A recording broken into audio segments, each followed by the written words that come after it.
What I love about the Word of God, it does not show us just the grandiose ideologies of successful families that have no turbulence, but from the very first family, he warns us that families will be complicated, conflicted, dysfunctional. If the first family was dysfunctional, the apple couldn't fall too far from the tree.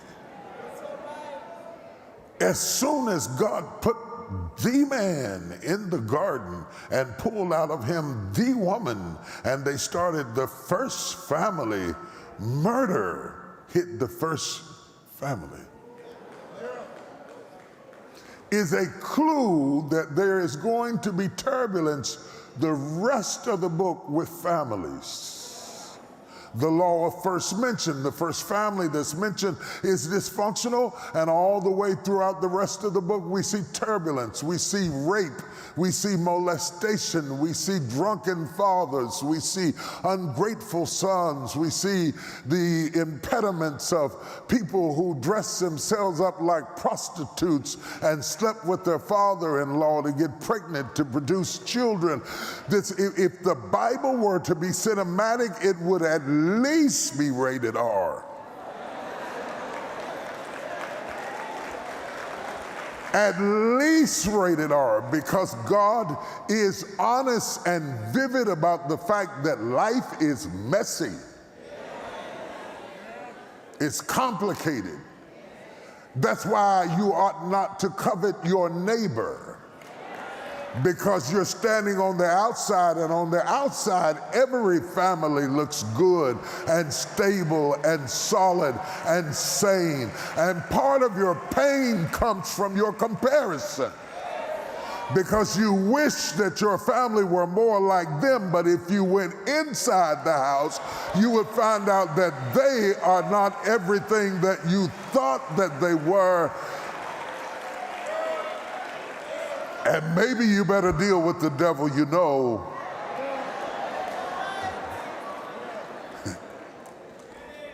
than the devil you don't. Family is tough. I would rather build a church any day than build a family. I would rather build a business any day than build a family. I would rather lay block than build a family, because block don't have an opinion. Block don't talk back. It stays where you put it. Come on, somebody.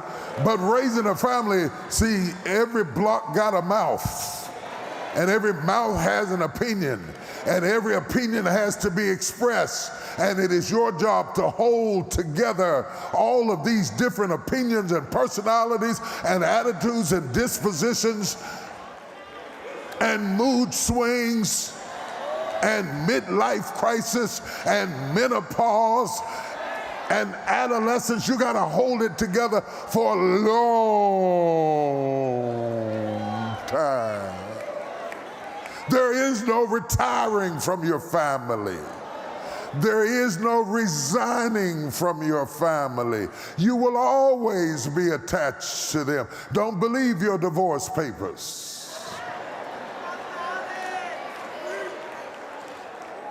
Just because you signed a release doesn't mean you're out of jail. Because the first time trouble rises, the first time they have a car wreck, the first time they get sick, the first time they get in trouble, they're going to call you, and it's going to affect you. I know you said you don't care and it don't bother you, but you're going to have flashbacks because you got a brain, and you're going to have, where are the real people at? Are y'all sitting in the section over here? Flashback. Have you ever had a flashback? You broke up, but you still got a flashback, and you're a little worried, but you can't call, and you tell yourself you don't care, but you do, and you're walking around in the middle of the night with that little sick feeling in the bottom of your stomach, because your stomach won't listen at your head and disconnect from the fact that you are still connected. Though you are free on paper, you are still bound by experience, and families are messy business.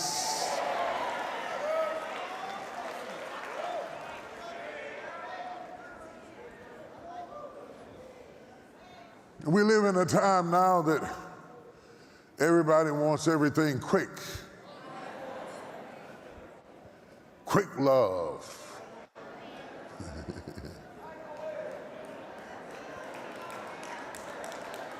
Immediate gratification.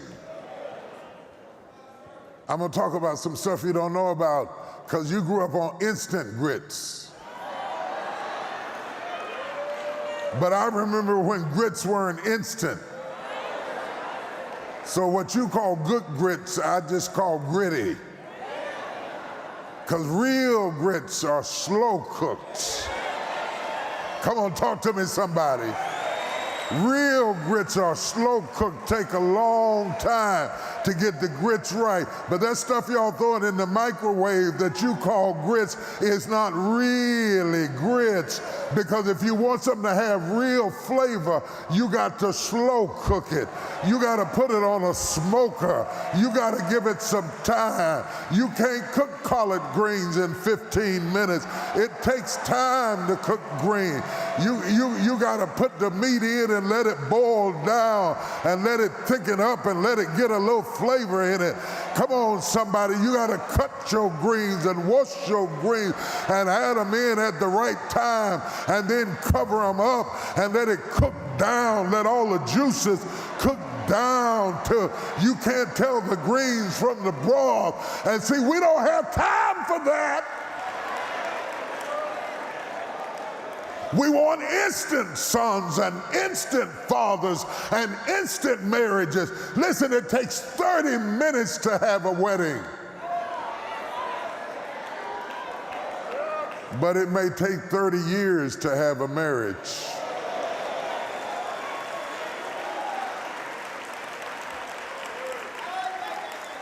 And most of us, if we don't get what we need when we need it, like we need it, in the style that we need it, in our love language,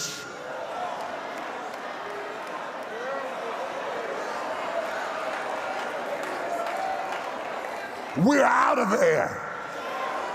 And all of these love languages sound like the United Nations to me. How am I supposed to know what your love language is? I'm still trying to figure out what my love language is. And when your love language and my love language and then the kids' love language gets in there, it sounds like the day of Pentecost. Touch me. No, give me space. Acknowledge me. No, don't make me stand up in front of people. Shut up!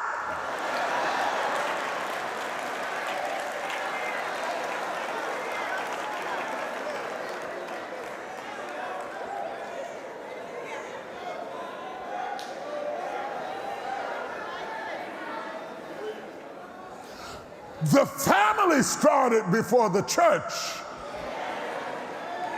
God knew he had to slow cook it because it was going to take a long time to get that right. He didn't even bring up the church to the New Testament, but he started the family way back in the book of Genesis because he said, this is slow grits. We got to cook it real slow. Because the brothers are going to get jealous. What? And brothers do get jealous. Bishop already? They're going to murder. And they're going to kill. And they're going to be envious, some vocally, some silently. But it takes a long time to have a family.